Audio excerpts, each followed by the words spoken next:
Welcome to Saturday versus Sunday. I'm Jeff Dover. With me is John Barbin. Let's talk football. Yeah, as you can see, we're together here in the studio. So Jeff did a cross-continent trip, starting in Montreal, then stopping in Arizona, and had a round of golf with a Arizona State alum. Very true. Yeah, who clearly was picking Arizona State to win. He felt good about pretty convinced with his pick. And now we're here in San Diego and my home studio. So, I mean, Jeff has a similar studio. If you've ever watched our other shows, you know that he's got his own studio up in Montreal. We might go there one day, just not in the winter. Nope. So, all right. So, yeah, we get to watch these games together then and do our show after, which is going to be great. All right. So today we're reacting to NFL Week 17. We're going to do typical best, worst. I got some flowers. I don't really have any coal this time around. All right. So shall I get started? Yeah, please do. All right. Number 3 best thing I saw was the Falcons and Commanders game because it's got 2 QBs of the future in it. Yeah. So finally, though, anyone who's been watching knows I'm on the Michael Penix bandwagon. Felt like he should have been starting from the beginning. Looks like it now. What was Cousins' last number of games? I saw a stat of 4 or 5 games. It was one TD and 9 interceptions. Yeah. And you know what's disappointing about that is his body language on the sideline is not good. Well, I mean, it'd be really tough to be the starter and what he's gone through at Washington, what he went through at Minnesota and now Atlanta. And, no one likes being benched, and no one likes being benched for a young guy. Like, it's sort of so, but yes, you pointed that out during the game that his body language is bad, especially when they're talking to the players on the sideline and stuff. It was pretty rough. Well, also it looks like he doesn't even want to. There was specifically a moment. Again, we're talking best ever because of. But there was a moment where they showed when the Falcons offense was on the sideline and the coaches were talking to Penix about reviewing a play and what to do next. And Cousins he was in the picture, but seemed totally disengaged instead of. And now, just based on how it looked. I don't have insider information, but the visual seemed as though he was disengaged and not interested in being involved or help coach him up or anything. He was there was Penix and the coaches, and then Cousins was a little bit removed, just with his hands on his hips. And it's like, what's your argument back? You've thrown 9 interceptions and 1 TD in the last 3 or 4 games, and you're losing on a losing streak. You have to accept the fact that you're coming to the end of your career, and it's fair. You just busted up your Achilles. And this is just how, and you made $300 million in your career. Anyways, that's enough about Cousins. This game was fun. It was a great game. Penix threw a wild touchdown to Pitts. Finally, Pitts caught something to tie the game up, and then Daniels came back and they won it in overtime. But this, to me, was exciting, and it's my 3rd best ever because we could be seeing these 2 guys for years and years and years. As long as they still stay healthy. This is the changing of the guard. I'm all about the new players. I'm sick of the old guys. I hate the recycled stuff with Cousins and Rodgers and all these guys who are just hanging on and hanging on. I want to see the new guys. And this was an example. If this is what we're going to get for a decade, that was awesome. And I can't wait for more of this. No, that's a good call. That's a good one of your best evers. And that was really what struck me with that game was how Daniels played at the end. Like, that was when it went to overtime, that last drive. He looked like, it reminded me of Mahomes. I'm not saying Daniels is Mahomes, but it reminded me of how it looked, where it's like, they're not going to let the team lose. You know what I mean? Yes. And he was like, they were going to go down and score. And it felt like that the whole drive. And that's really a definition of an amazing quarterback. And for a first-year player, he was doing it with his legs, with his arm, with anticipation. So that was a quality drive there to win it in overtime, secure the playoffs for them. So put it this way, that did not look like 2 rookie QBs. No, it did not. That looked like 2 legitimate NFL playoff teams playing at a playoff level. Yeah, which some other games were not like that this with week. Veteran quarterbacks did not look like that. All right. So anyway, that was my number 1 thing, or my number 3 best thing was the QBs of the future on the Falcons and the Commanders. Yeah. All right. So number 3 best thing I saw at the NFL this weekend, and I'm going to use the term saw loosely because this is a game we didn't want to watch and it wasn't on our schedule. But I have to at least mention the Indianapolis Colts and the Giants game because the Giants won. Shout out to Liz. Who's your Giants person? Oh, Louise. Louise, there you go. Our resident Giants fan. Shout out to Louise for the Giants winning. And if you had to pick 2 QBs in one game who are both going to throw over 300 yards, you would not have picked Drew Lock or Joe Flacco. Like, they would have been the last on the entire list of the weekend of games slotted. And so hats off to them for, Flacco, 26 for 38, 330 yards, 2 TDs. Drew Lock, 17 for 23, 309 yards, 4 TDs, never got sacked, right? So that's like, I don't know if he's the answer for the Giants going forward, but like those are 2 great games, 2 great quarterback performances, from 2 games that, 2 players you wouldn't have expected going into it. So hats off to them. This game wasn't on our schedule beforehand, and Malik Neighbors, like he did a lot of the heavy lifting for New York with 7 catches and under 71 yards. There is a good rookie class of receivers, specifically from LSU. Okay. All right. So, we're going to revisit that game in the worst. Oh, very good. Okay. All right. So the number 2 best thing I saw was the Chiefs, the Ravens, and the Bills all making a statement and ready for the playoffs. They left no doubt in these games. Yes, they were playing well. At least the Bills and the Ravens were playing weaker teams, but the Chiefs were playing a playoff team and kicked their ass. But all 3 teams made a serious statement that I guess the Ravens were playing a playoff team too. But I would say I would say they're measurably weaker than the Ravens in general. But all 3 teams just I had Houston though too. That's either way, they put them away. Yeah, like they to me, they separated themselves. They made statements. Now, what was it? It was KC, Baltimore, and the Bills. Yeah. And the Bills played the Jets, which is not a playoff team, but the Ravens were playing the Texans, and the Chiefs were playing the Steelers, who somewhere in the middle of the season people thought were a good team. But I'm going to stop short of saying they're fraudulent. But if that's the type of performance the Steelers can muster up against a playoff team, they have no hope. No. And the same thing last week against the Ravens. I think the Ravens and Chiefs have separated themselves, and the Bills seem to be hanging in there. This is what we got. And this is what we thought we had last year. This is what we expected we were going to have this year. It's these 3 teams are likely, one of these 3 is going to represent the AFC in the Super Bowl, is what everyone thought. Now, I get it. The Chiefs have beat the Ravens already this year once, but the Bills beat the Chiefs. So this is it. One of these 3. Basically, the Ravens and the Bills have to prove that they can beat the Chiefs. Otherwise, it's just going to be the Chiefs again.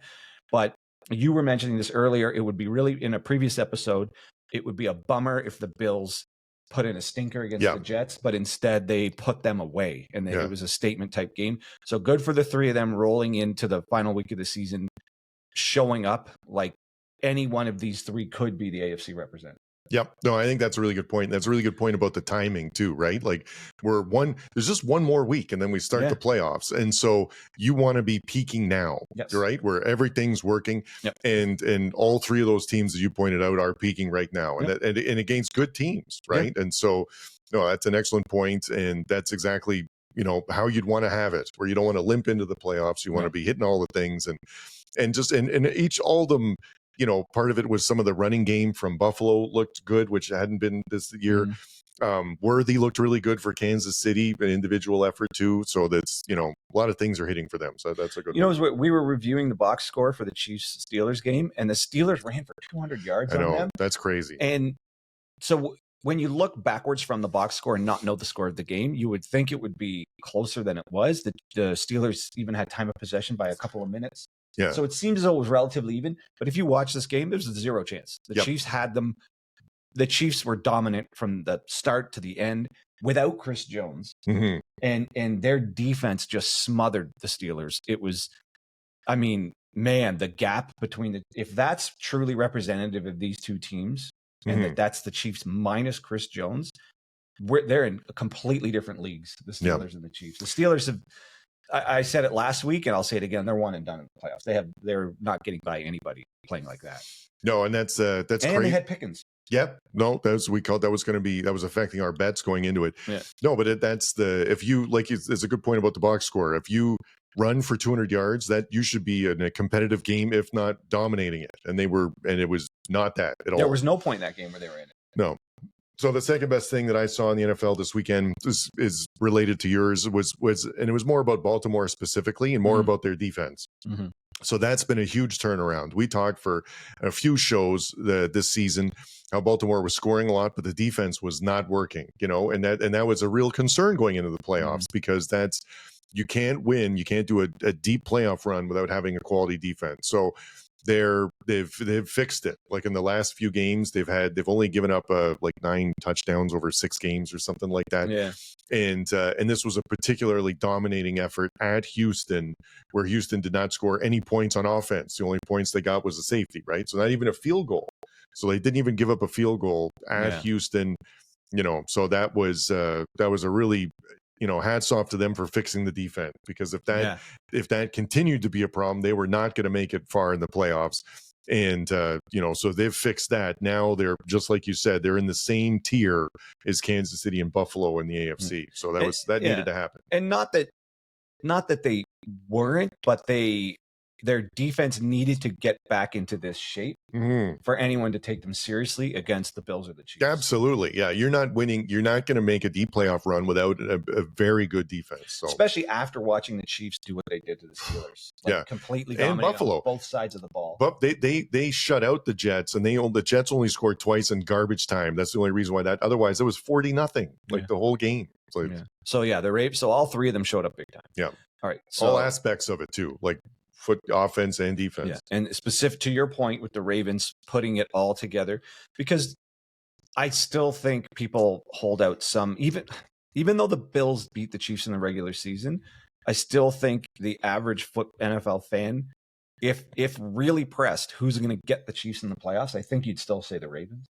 Yeah, but Buffalo's in there. I'd put them in the same tier, but I love the fact that Baltimore's defense is peaking at the right time too. So I want to see that against Kansas City. And that's the only thing I'm worried about, because the Bills gave up 40 points, 40-something points to the Rams just recently. And other teams have proven to be able to slow the Rams down, and the Bills couldn't stop them at all. Whereas in the last number of weeks, the Ravens have shown up stronger on team. And the Ravens offense has always been there, but now the defense is showing up. Anyways, the Chiefs have had put together a sneaky, quiet 15-1. It's a really dominant NFL record. Like that doesn't happen very often. This is the first game they broke 30 points, right? Or got actually that's above. A good question. I think they've hit 30 a couple of times, but actually went past like 30 plus, right? Didn't they get 32 this game? Yeah. So they're 29-10. They only scored 29 points. Oh, 29, right. They 27, so they 21. still haven't done it. So 30 was a while ago. So they haven't broken 30 points for 7 games. 30. Well, 30 is the most. They've never gotten past 30. They've never gotten past 30. All right. Yeah. They've still had 33 times. But they've also had scores in the teens. Right. But again, times. It doesn't matter when the defense is that good. Yeah. It just doesn't matter. Yeah. All right.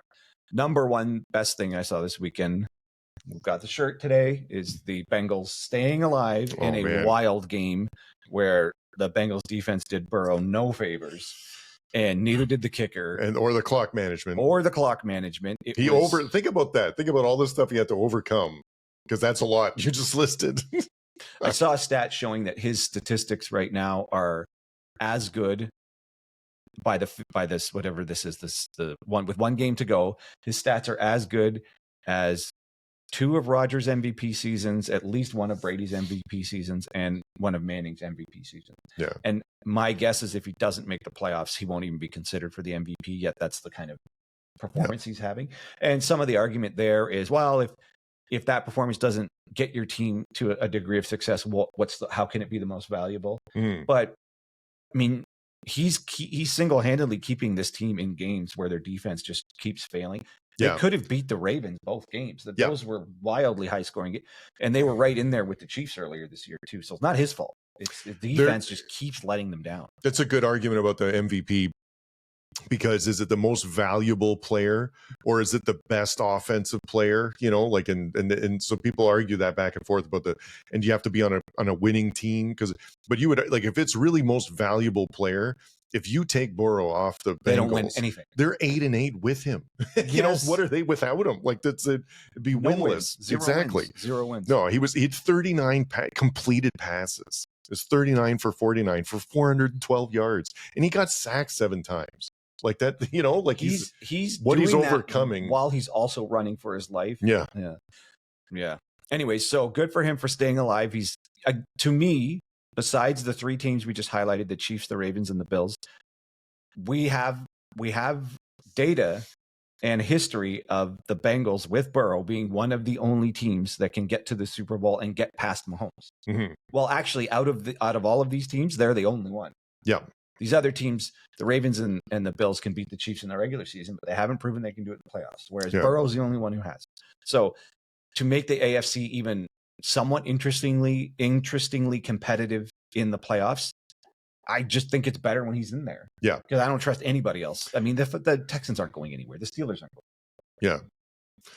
Yeah. No, that's a good one, because that was a great game, and that was it was back and forth, and and they put it in the same category. Bo Nix, one of those up and coming young quarterbacks, which he's going to be good too. Yep. Okay, so the number one best thing I saw this weekend was really the dominating performance of Minnesota. Now that game was closer, right? It was a close game, Minnesota Green Bay 27-25. But Minnesota looked really good, like the whole game. And Green Bay was in it. They made it close at the end. But that was a dominating performance. You do not want to play Minnesota at home in the playoffs. No. So that you commented a couple of times that sounded like a college game, like a completely rowdy stadium, which does not happen in the NFL very often. No. And Sam Darnold looked fantastic. And what was great about that is at the end of the game, the teammates really appreciated him. They waited for him to get to the locker room to celebrate that. It's the first time in his career he's had 4,000 passing yards. He passed for 377 yards that game. The running game looked good. Like, the Green Bay is a good team, and they won that game. And so that's another team, even though it wasn't in such a dominating fashion like Buffalo and the Baltimore and stuff this weekend. That was a big win by Minnesota, and Darnold looked great. I mean, if you watch that game, Green Bay was not in it. They had just at the very end in the fourth quarter. They got squirrely there at the end. Yeah, the Minnesota defense inexplicably was just giving up yards all over the place, like uncharacteristic of the rest of the game. Yeah. So I don't know if Green Bay just figured something out or whatever it was. So I know it felt like that was a dominating performance where the score doesn't quite show what really was going on in that game. And Minnesota's won 9 in a row. Did you know that? Like that's quite talk about peaking at the right time. So it wasn't, the score is closer than it looked. They controlled that game more than what the score indicates, and 9 games in a row, and you don't want to play Minnesota in the playoffs. So I don't want to keep downplaying Green Bay's performance for getting it close, but my guess, I could be wrong, Green Bay fans, let me know. But my guess is Green Bay fans don't actually feel like they were in that game. And no matter how close it got, they probably thought by the end of it, like, we kind of, it was too little too late, and they were really being beat up and dominated most of that game. Put this way, I can't see Green Bay fans feeling confident that, like, even though the score ended up that close, that they're really that close to Vikings after that performance. Like, they must feel like, oh man, they're actually just better than us.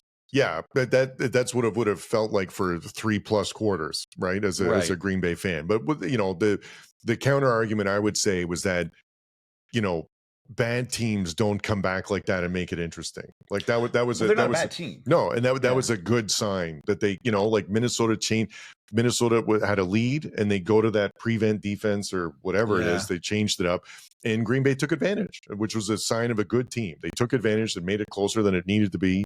Yeah. But Minnesota, it was really the dominant for most parts of that game.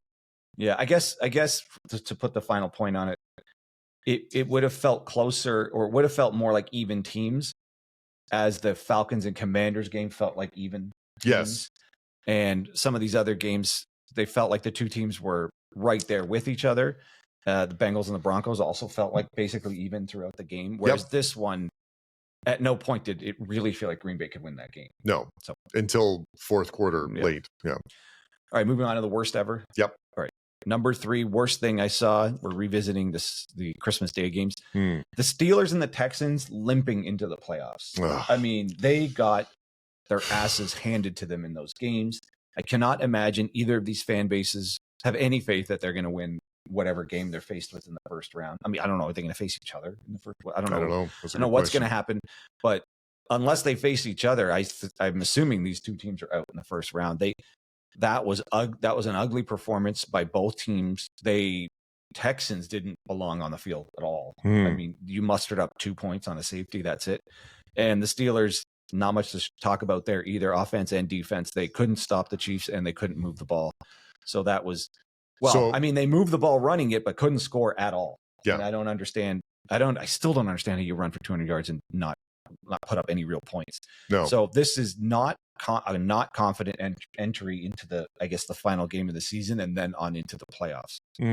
So to answer your question, so if the playoffs started today, Pittsburgh's playing at Houston in the first round. Right. The Chargers would play at Baltimore, and Denver would play at Buffalo, and then the Kansas City gets the bye.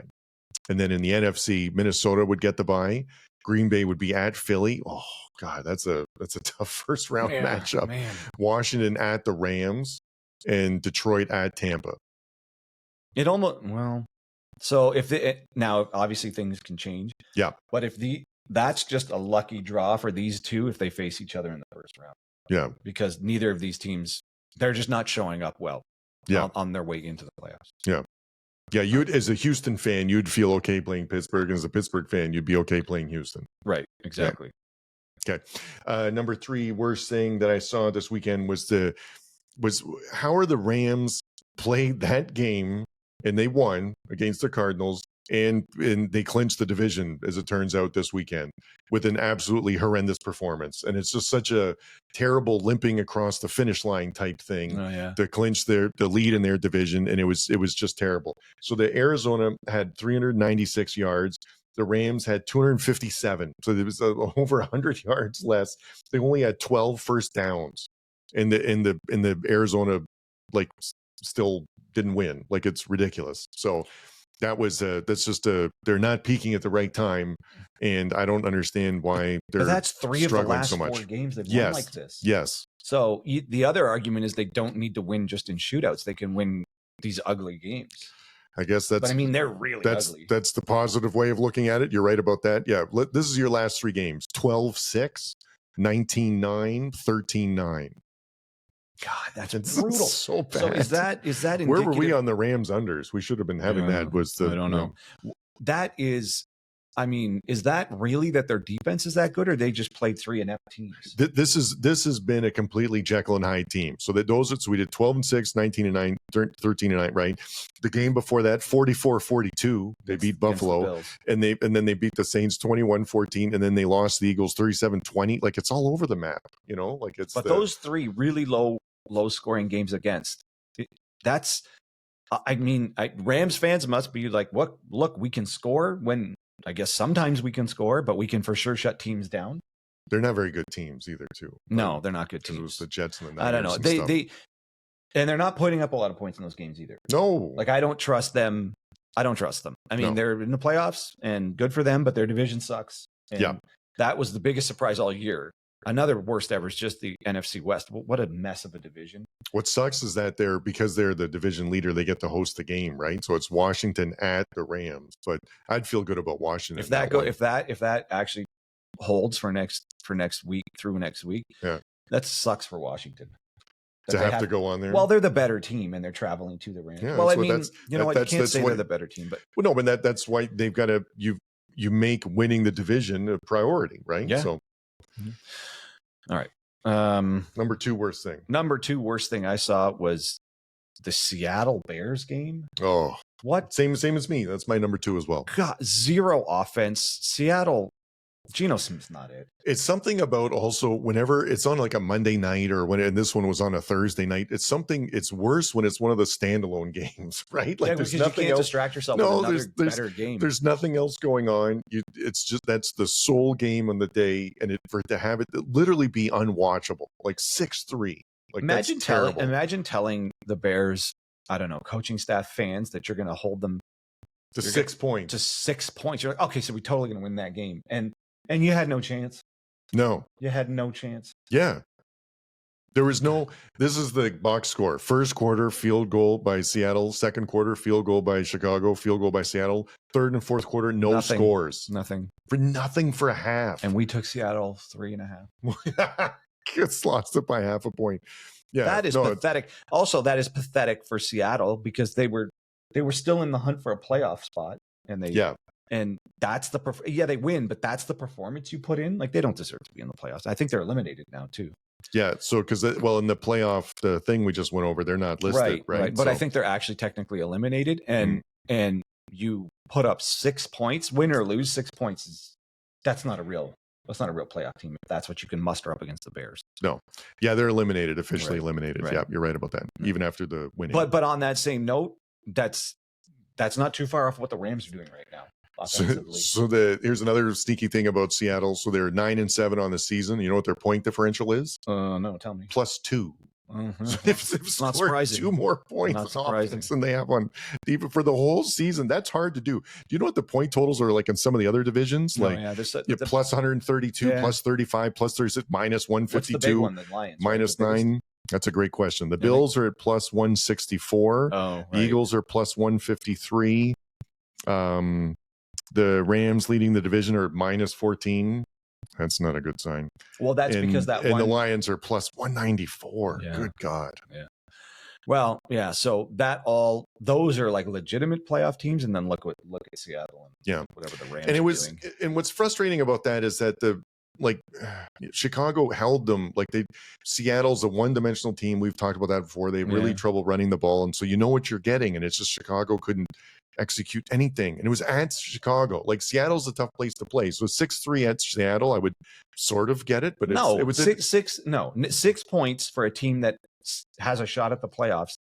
You can't feel confident at 6. Yeah, no. So nobody should ever win a game with 6 points. I'm disappointed more in Chicago that they couldn't score more than 3 points at home. That's and Seattle's good. Well, I expect nothing from Chicago at this point. Yeah. Anyways, that game sucked. All right, so you can go to your number one now. I was the same thing as my so the number one worst thing I saw, we're revisiting the Colts game, is, again, we're talking about a team that when the day started still had a shot at the playoffs. Okay. And they give up 45 points to the hapless Giants. So I know you said you appreciated the performances from both quarterbacks. Yeah, I think it was listen, you've been on the list of how many quarterbacks have played this season, right? Yeah, we're up to 62, by the way. 62 quarterbacks have played. And so Flacco and Locke they didn't start the season, they're part of the additional 30 some odd out of the teams that played in, and and no one expected it. And so hats off to them for doing it. But man, when the Giants, they haven't come close to 45 points for a long time. But think about it. You're a team that still at least was statistically, or however you say it, alive for a shot at the playoffs. Yeah. The Giants are completely hapless. They're just a mess of a team. The Giants have lost 10 games in a row. And you give up 45. That's probably the biggest point total of the year. One of the biggest point totals in the NFL. Is that the biggest? One of the 4 or 5 worst in the NFL this year. To give up that many points. Yeah. You got a lot of negatives in there. What's the worst? But another way around. Hold on. Let me put it this way. This is the most points they've scored by far this season. Yes. Right? Because the last few games they've scored 7 points, 14, 11, 20, 7, 17. And they have no shot at the playoffs. They have no shot at anything. Twice as many points as they normally get by far. You gave up 45 points to a team who in their best interest would be to lose the game to get a better pick. You gave up 45 points to a team that scored 22 once. And everything else was 20 or under the whole season. And they had nothing to play for besides the number 1 pick, and you could make the playoffs. So that's the 10 in a row they lost. That's a definition of not showing up when you need to. Yeah. Now, I don't know. I guess you could say, I wouldn't put this on Flacco. They put up 30 something, but the defense, zero defense, is pathetic. Yeah. So what a sad way to end that season. Yeah. So my number one worst thing that I saw in the NFL this weekend was just some clock mismanagement, right? The Cincinnati one has got most of the headline because they could have won it and not given it back to them. The only way they lose that game is if they give it back to Denver with time left to score, and they did, which is ridiculous. But also the Atlanta game, right? So I don't know if we're watching that. And Atlanta got a first down with 30 seconds to go, and they didn't take the timeout, and then they ran out of time, and they had to do the long field goal, right? Yes. So that it just shouldn't happen in the NFL. I don't understand. It's not that hard. Atlanta had 2 timeouts left, and they chose not to spend it. In general, the NFL's really good with that. This is what it takes to win. They'll sit on the ball because they know that if you the only way you lose is if you give it back to them for another possession. So it's shocking that both teams in Spanish clock in that game. Yes, because the Commanders, he burned 2 just on procedural stuff. Well, that was terrible. Yeah, on offense, and I guess that's a good point. You could throw that into that category. You should never. I've heard a good take. I can't remember who it was, but you should never burn your timeouts on offense to avoid the delay. First of all, you should never be in a position where you're so incompetent you just can't get the play in. Yeah. And then you burn a timeout on like in the end of the game, your defense needs those timeouts to stop the clock. And it's not because you can't get organized that you burn 2 timeouts in the same drive. Oh. And that was just terrible. So no, and Cincinnati it's amazing how much heat Zach Taylor's taken considering they won the game, so but they're really hung up on how bad that was. Because it was a real mistake. But those are inexcusable, because that's just, first of all, those are choices you shouldn't be making. Also, if it turns into any of this clock, and if you don't use the timeouts just on defense to preserve the timing, or at the right time, there should be no other use of those timeouts, like specifically how the Commanders were misusing them. So that was a great take. I forget where we got that one from, but it was an excellent point, because on offense you control everything. Like you can control, like how many yards you have to get. You call the play in early, so there's lots of time. You should never be in a position where you have to burn a timeout for that. Or like the late sub. Like, what are you doing? I know. And so you're always in control there. So you should never blow a timeout on offense for that reason, because you're in control of everything. And the defense would be the only time you use it, and that's because you've lined up, the offense is lined up, and you're not in the right formation to stop it. And so then you call the timeout so that they don't run the play. And think about how rare that happens. Like that almost never happens. No. Like it happens way less than teams on offense blowing the timeout, and which totally makes sense, because they can't, like, especially if you've got a seasoned like middle linebacker seeing what the offense is, and then what has to shift on defense, they would know. They're like, we're not in a position to stop this. And it's amazing that isn't the norm. And it's more of the other one where, like, well, they're down to 2 seconds, we got to take a timeout because we're going to take the five yard delay again. You just how these are all preventable situations. Yes. How can you not get yourself organized? The last item on that Cincinnati game was Chase Brown trying to stop on the 1 yard line. And this foot first slide thing, I actually think the foot first slide needs to actually be banned at this point. Yeah. Because Chase Brown was having a great year running the ball. Now we have no idea if he's going to even play next week. And he hit 1,000 yards in half a season. Yeah. Like he was killing it. And this team needs a running back. Now they've got one. Mm-hmm. And in an effort to actually manage the clock correctly, yes, he didn't plow into the end zone. He pulled up at the 1 yard line. But instead of, what I propose is the better way to do it. Instead of going just head straight, like shoulder face first into the ground, whatever, just dive to the ground. And likely defenders can't dive fast enough to hit you. They're kind of just going to 2-hand touch you down. He tries to do an awkward foot first slide, but only one foot goes sliding forward and the other foot kind of stays behind him. And then he sort of does this awkward splits, like Bambi on the ice. Yeah. And then the defender who's chasing him down from behind lands awkwardly on his back leg, which didn't slide forward correctly. So he kind of did this weird one leg forward, one leg back, and he injured the back leg when the defender landed on it. And all of this because he's attempting to do this ridiculous foot first slide, which they don't practice. It doesn't make sense in the heat of the game when people are all around you. You're utterly vulnerable. He has no running backs or guys running the ball in general don't really have a familiarity of how to protect themselves also when one foot's going forward. And in this case, it should have been 2 feet. Mm-hmm. So instead, he's just in this awkwardly vulnerable position, just hoping nobody lands on him and hoping it all works out. And instead he hurts his leg and he might be out for next week. Yeah, it would have been if you taught in that case, because he's trying not to score, right? So it's really hard to propel yourself forward and then backpedal and try and slide with the feet. So, but if you taught to, like, you're running but don't score, then you just dive. Like you just dive forward on the ball. Like it's almost like you're diving on the ball, and then there's no chance of really getting injured. There's 2 ways you can go into second base foot first or hands first. Just go with the hands first style. Yeah. And so, and just to your point too about his rushing this season. So like in early September, he had 3 rushes for 11 yards, 4 for 31, 7 for 62. And then finally they were like, oh, maybe he's not bad, and then they got 15 carries for 80 yards and stuff, which didn't happen until September 29th. Right. So it's a late start to that, like you said, but it's, well, he wasn't the starter though. I know. So, but good on him getting, anyway, he's at 990 yards. That's just another example of the foot first slide causing some trouble. Yeah. And it's you just can't do it in a crowd. It's I don't know. It just needs to be taken out of the thought process of people running the ball. That's not to me, it's just not a safe play. No. They just constantly get hurt. And that was just the last thing about the time management. It's really weird that he was instructed to not score and go down like that, and then they score anyway. Like, which is really even worse. So you might have lost your running back for no reason. Yeah, because if he'd have just plowed straight into the end zone, he wouldn't have hurt his leg. Right, and you would, which is exactly what they did anyway. Next play, so it really did make sense. So dumb. All right. Okay, so Flowers. Cole. Do you have any Cole? No. Do you have Cole? No. Yeah. Look at us. Hey, it's the holiday season. No Cole, just Flowers out here. No Cole in your stocking. All right. So I just gave flowers to the Rams for winning another gritty game. I know it was ugly. What? No, it's still, put it this way.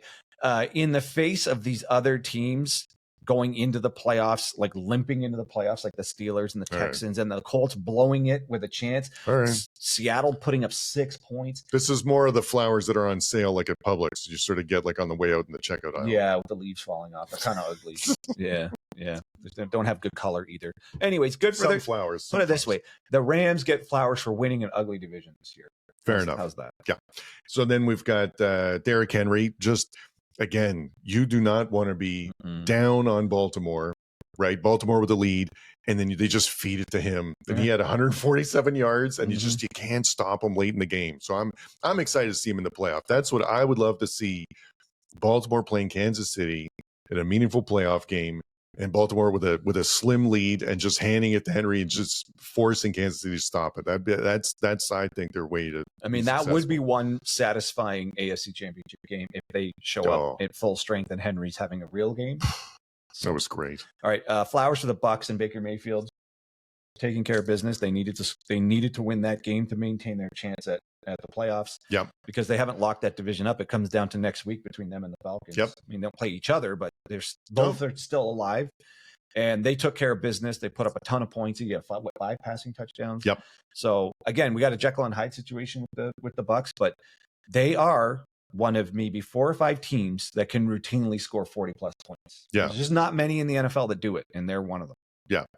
Yeah, 359 yards, 5 TDs, right? So yeah, it's a good call about that. Yeah, Flowers, Saquon Barkley hit the 2,000 rushing yards for the season. Love the throwback Philly uniforms too, because that green of the Eagles are really good. And they're quietly just going about their business. It's a really sneaky, quiet 13-3 team that was really pissed off at each other about how ineffective their passing game is. Yeah, but I still don't understand that. They're playing great now, and then Barkley that's a fantastic season he's had. Right. The unfortunate thing there is now Pickett got hurt. Yeah. And then what do we got? Tyler McKee. He's the latest I've added to the list of QBs or Tanner McKee. Sorry, Tanner. Now we're up to 62 QBs that have played. Yeah, because Pickett got injured. Pickett I guess he got blasted from one of the linemen, Parsons. Really? Was it? Okay. So this must be concerning for Eagles fans because we said this last week when Hurts got hurt. I said this could be bad. Concussions. If that concussion is bad enough.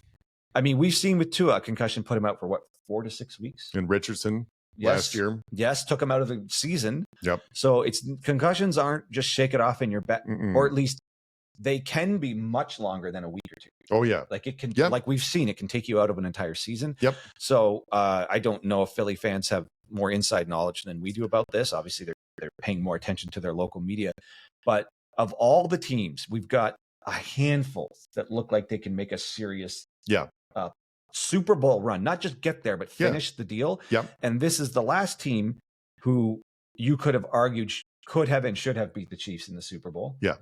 And now we don't even know if Hurts is going to be there at all. So, which sucks because the team looks complete.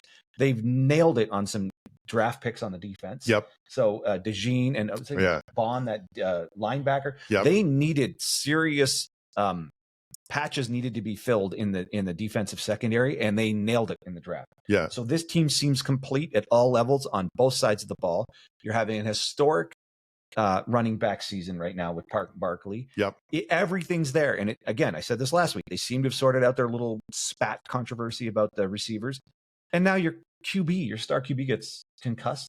Yeah. So if he's not 100% ready to go by the playoffs, how much does that suck? And it also double sucks for them because they're not going to get the home field advantage just because the NFC has so many good teams at the top. Like either the Vikings or the Lions are going to take that from them probably. Yeah. So if that's the it's case, our playoff thing. If the playoffs started today, it's Green Bay at Philly. That is such a crappy draw for Philly. Yeah. And if Hurts is out, they're in huge trouble. You wouldn't expect them to win that game. No. Or B, if he's in but not 100%, because you maybe can speak more to this, but I mean, are you really fully back from it? Can we really know until you start performing? Like, how are you really 100% from a concussion, or how do we really know? That's a good question. It's usually there once it's that far out, as long as he doesn't have the symptoms, aren't exacerbated when he's playing. Like, it shouldn't be too bad. It's just more if he gets hit again, because if you're not really recovered, it won't take as a big a hit to give you another concussion. Right. So that's really the concern about coming back like early or not when you're ready. Right. But just to finish that last part, hats off to Pickett too, right? For coming in and all he did go was 10 for 15, with 143 yards and a TD, no interception, no sacks. But did right? You see the meme of that awful play where he tried to pull the ball?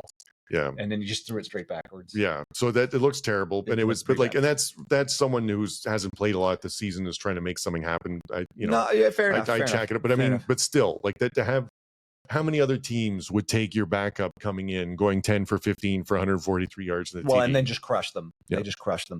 So sad, kind of pathetic game for the Cowboys. But anyways, it's unfortunate, because we're going into the playoffs, and you kind of would hope the best teams who have the real shot at the Super Bowl show up full strength. Mm-hmm. And now what could be one of the most complete teams could be missing their quarterbacks. Kind of sucks. Yeah. Last thing I'll say is Flowers, and this is mostly just for Looney Farm guy, Mahomes, unfortunately, was 29 for 38 with 320 yards and 3 TDs. That was one of his best games. I know. Good for him. I know. I mean, we crap on Kansas City a lot, but they're a good team. Yeah, they don't need the Flowers. They know they're good. Really? Okay, so our comment. I mean, they've got pole position, right? They're right there. Yep. So, and I think, where's their helmet? Their helmet's somewhere. Anyways, their helmet's there too. So they got pole position on purpose, because they kicked the crap out of them. 15-1. They're rolling. This is the standard. This is the standard, right? And all we're talking about is who can actually. If it sounds like we don't talk about them much, there's almost nothing to say. No, that's clearly the standard. And they've been doing it like this most of the season. This is defense. What they are. Yeah, it is. So this is what you have to. This is what all these other teams are trying to catch. Is that right there? Yeah. And they just put the Steelers in their place without Chris Jones at Pittsburgh. So that's what everyone's chasing. Can they get there? We don't know. Yeah. But that's the standard. So yes, Mahomes. And finally, Mahomes actually played a for real, clean, 3 touchdown, like clean game. Not one of these. People keep putting up stats about how many different quarterbacks have better stats than him. 15-1 is the stat that matters. All the other stats don't matter. Joe Burrow, yes, he's crushing everyone in stats, and they're whatever. That is such a useless argument to put in the different stats. If you had a tie game and you had the ball with 2 minutes to go, and you wanted to pick a QB right now that you would like to guarantee to take you down to win the game, like, I would be hard pressed not to take him. Burrow, maybe, but like Mahomes, it's one of 2 or 3 people max. So it doesn't, maybe 3, maybe Josh Allen. That's about it. I'd feel really good with Mahomes. I feel really good about that. Well, no, that's the standard. Yeah. You put it this way: you probably have to make an argument why you'd pick anyone other than him. Exactly. So yeah, flowers for them. They're going in, and man, for anyone who was hoping they were faltering, not a chance. Yeah, that was a dominant performance. No, and we've got tonight. We've got the Detroit game against San Francisco. Interesting to see what San Francisco comes out at before the Monday. Yeah, we got extra content coming this week. We're going to have a Monday night review. Yep, we're going to have a college football review right after the bowl games. Because we're going to be watching them together. So we're also going to review. So let's talk about what's coming. So we're going to review Monday night. We're going to review the college. We might even throw in another NCAA review because we got the one on New Year's Eve. So if we wanted to, we could do that. We're going to do a few this week. The morning of. While Jeff's here, we're going to do a few this week in the studio, and we're going to cover. It's a business trip. Business. And we're going to cover the other bowl games. That's right. Jesus. Anyways. All right. So that's it for week 17 review minus Monday night. And come back to the channel for all of those other episodes that we're talking about. Catch you later.